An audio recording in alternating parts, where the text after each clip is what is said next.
जय श्री कृष्णा। राधे राधे। मैं आप लोगों के लिए एक शिक्षाप्रद कहानी लेकर आई हूँ। पसीने की कमाई, कड़ी मेहनत की कमाई का महत्व। अगर यह कहानी आपको पसंद आए तो इसे लाइक करें, कमेंट करें, शेयर करें।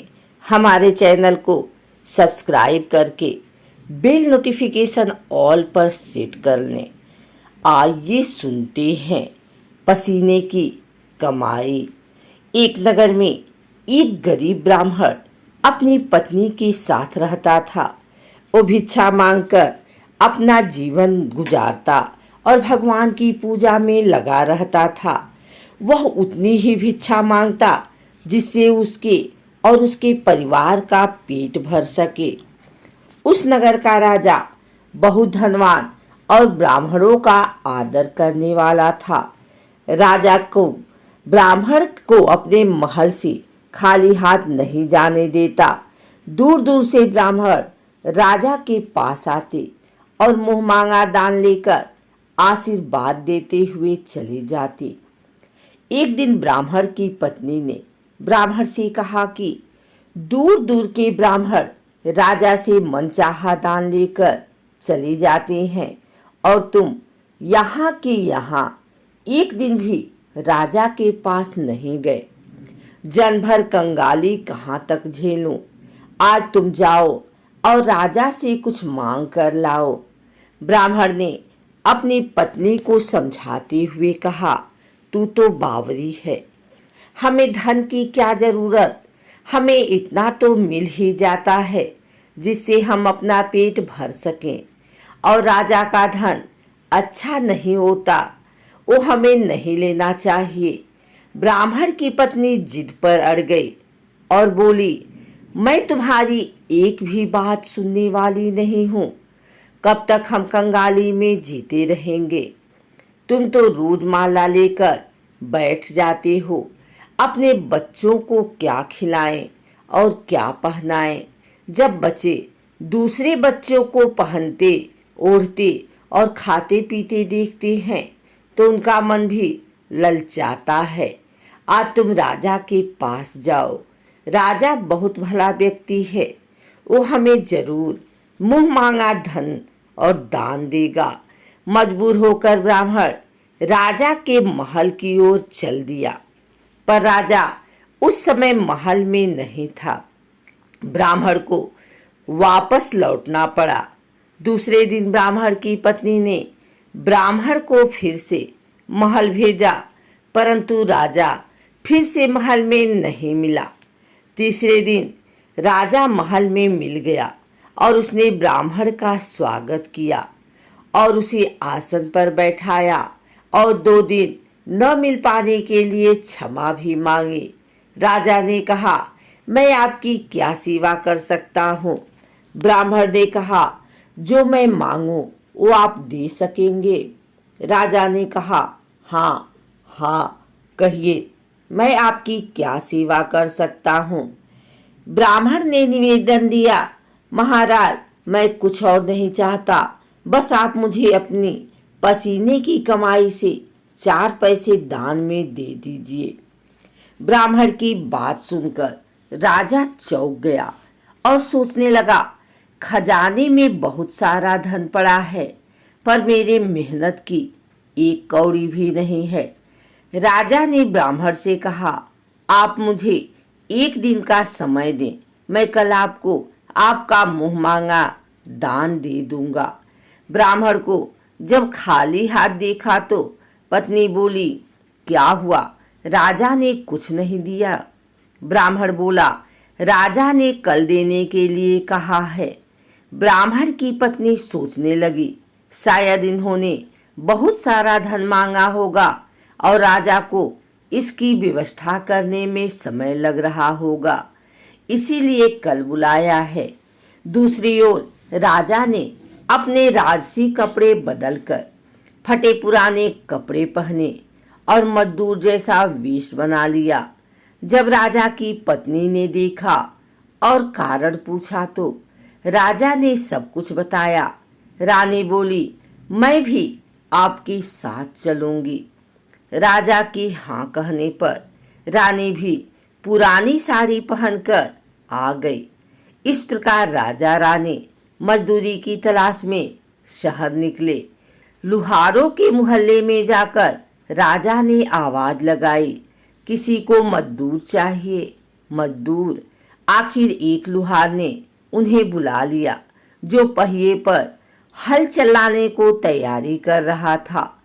उसने राजा से कहा, देखो, तुम्हारे पहले खलात धौकनी पड़ेगी और जब आग आ जाए उसके बाद धन पीटना होगा। फिर रानी की ओर देखकर कहा, तुम्हें कुएं से पानी लेकर हौदी भरनी पड़ेगी और कोयले वाले घर से कोयला लेकर भट्ठी में डालना होगा। तुम दोनों को दिन भर में 2-2 आने मिलेंगे। अगर काम पसंद हो तो बोलो, नहीं तो अपना रास्ता नापो। राजा रानी लुहार के बताए काम को करने लगे। राजा खलात धौंकने लगा, पर उसने काम ठीक से नहीं हो पा रहा था। लुहार नाराज होकर राजा को ठीक से काम करने के लिए कहा। राजा जैसे तैसे अपना काम करने लगा। रानी भी कुएं से पानी भरकर लाने लगी। रानी के हाथ में फफोले पड़ गए। किसी तरह बड़ी कठिनाइयों से उसने पानी का हौद भरा। उसके बाद रानी कोयला लाकर भट्ठी में डालने लगी। कोयला भरने से रानी के गोरे हाथ और कपड़े काले हो गए।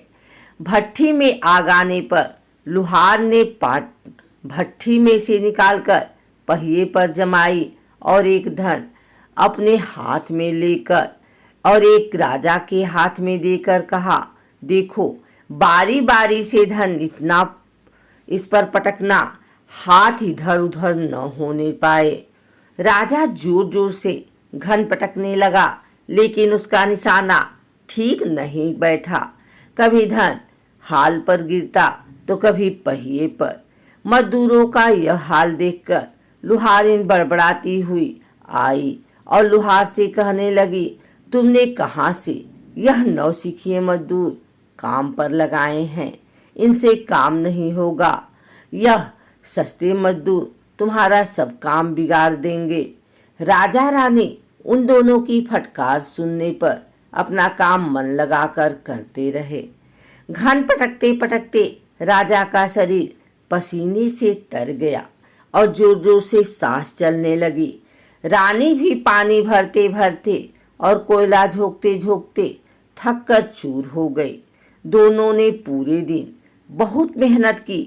लुहार ने राजा रानी को 2-2 पैसे दिए, जिसे वो बड़ी खुशी खुशी लेकर महल आ गए।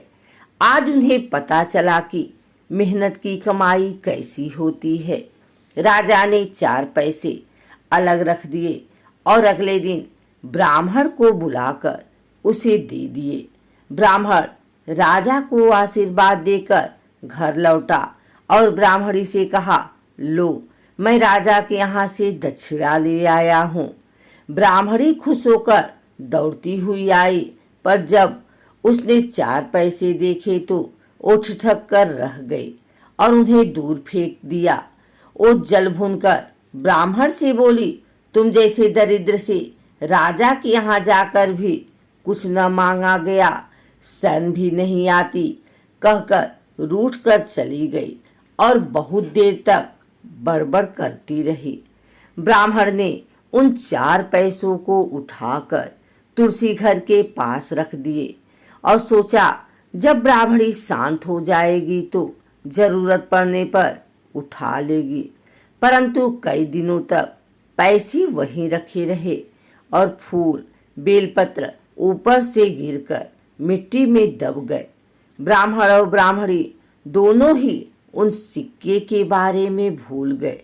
कुछ दिन बाद तुलसी घर में 4 पौधे उगे। चारों पौधे बहुत सुंदर थे। यह देख ब्राह्मणी रोज उनमें पानी डाल देती। 4 महीने बाद वो पौधे बड़े हो गए और उनमें फूल लगने लगे। फूल सूखने पर इनसे मोती झड़ने लगे। ब्राह्मण और ब्राह्मणी ने कभी मोती नहीं देखे थे। वो समझे कि कोई बीज है। हर रोज कई फूल झड़ते और बहुत मोती पूरी तुलसी घर में बिखर जाते। ब्राह्मणी उन मोतियों को समेटकर घर के एक कोने में डाल देती। इस तरह वहां मोतियों का ढेर लग गया। एक दिन एक सब्जी वाली आई। ब्राह्मणी को सब्जी लेनी थी, पर उसके पास पैसे नहीं थे। उसने सब्जी वाली से कहा, क्या तुम इन चमकदार बीजों के बदले सब्जी दे सकती हो? सब्जी वाली ने देखा तो वो पहचान गई कि ये तो मोती हैं। उसने खुशी खुशी ब्राह्मणी को उन मोतियों के बदले उसकी मनपसंद सब्जी दे दी। अब से हर रोज ऐसा होने लगा। ब्राह्मणी और सब्जी वाली दोनों खुश थे।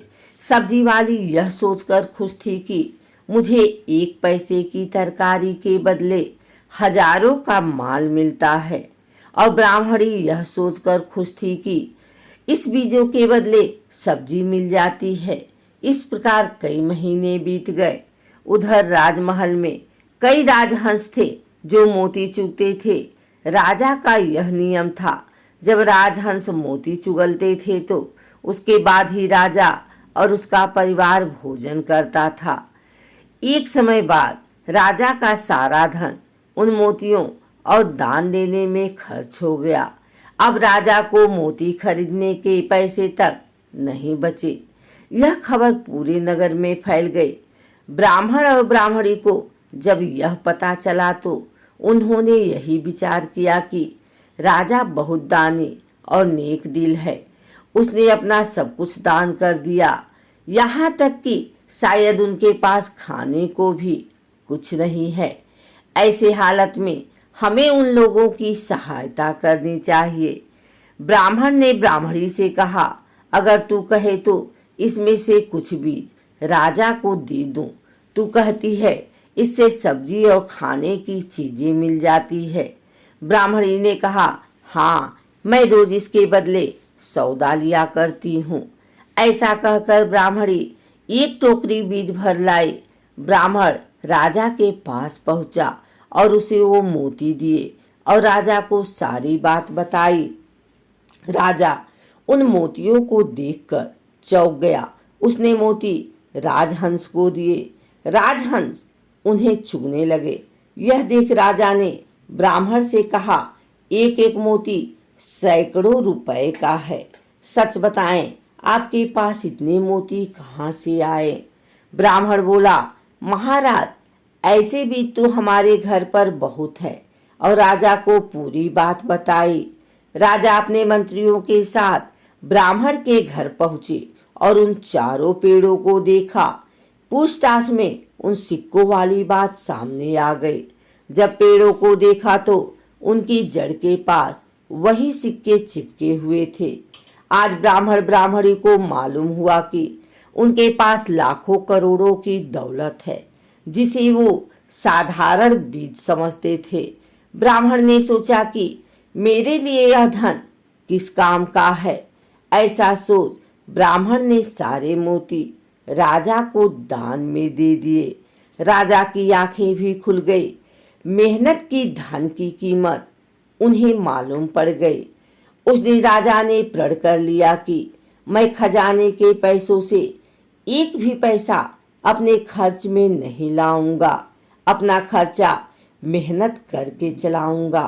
खजाने और ब्राह्मण के दान से राजा ने जनता के हित में कई धर्म कर्म के काम शुरू कर दिए। जैसे ब्राह्मण और राजा ने धर्म का पालन किया, भगवान करें सभी ऐसा ही करें।